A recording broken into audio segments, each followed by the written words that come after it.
Was Andrew Jackson a champion of the common man, or was he just an ill-tempered politician whose poor actions left a long-lasting impact on Americans today?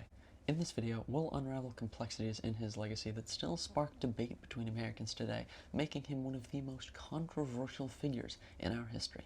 I will share 3 aspects of his life that will change your perspective on the 7th president, and maybe one more little bonus fun fact at the end of the video, so stick around to see what that one is.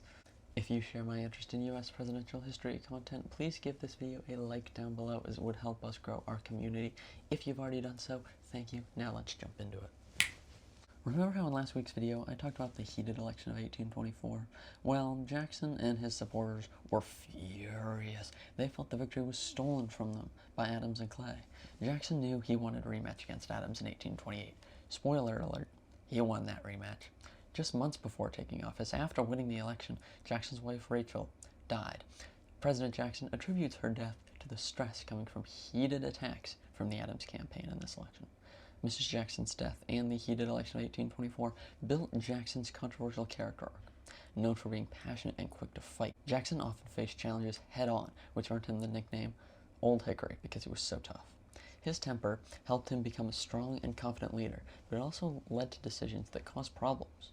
For example, he didn't trust the Second Bank of the United States and worked hard to shut it down, which caused money troubles during the Panic of 1837, the worst economic crisis in American history to that point.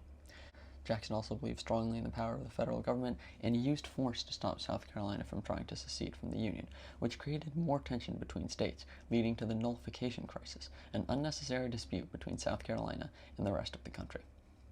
Jackson, that being his home state, South Carolina, and his strong personality made this issue far worse than it needed to be. Moreover, he ignored the effect of his actions against the Indian population in the United States. Remember, at that time, only a rich white man had any voice in American government. Jackson was even willing to fight duels, both literally and figuratively. His most notable duel was that against Charles Dickinson. In that duel, Jackson was wounded, but did fatally wound Charles Dickinson. Some people admire his boldness, but others felt as though he acted like a dictator. In the end, Jackson's personality made him a leader who both helped and hurt the country, leaving behind a legacy people still argue about today. But let me know your stance in the comments below. I'd love to hear from you. Andrew Jackson was called the champion of the common man because he supported everyday people, not just the rich and powerful. Before Jackson, most leaders came from wealthy families, but Jackson grew up in the middle class and worked hard to succeed. He believed that regular people, like farmers and workers, should have more say in the American government. Jackson helped change the voting law so that all white men could vote, even if they didn't own land. Hey, progress is progress, right? He also fought against the Second Bank of the U.S. because he believed it only helped rich people and hurt farmers and small business owners. Jackson's policies gave many people hope that they could have a voice in their country, which begs the question, maybe he wasn't so bad. He held big events at the White House where regular citizens were invited, which made people feel important and they could feel a personal connection to their president. However, not everyone agreed with him, especially Native Americans and African Americans, who were hurt by his decisions, most notably the Indian Removal Act, but more on that later in this video. Many Americans saw him as a president who cared about the common man, and his leadership changed how America felt about democracy. Speaking of the Indian Removal Act, it is the ultimate stain on his legacy I mentioned earlier. The Indian Removal Act is one of the most discriminatory events to ever take place in the so-called free world.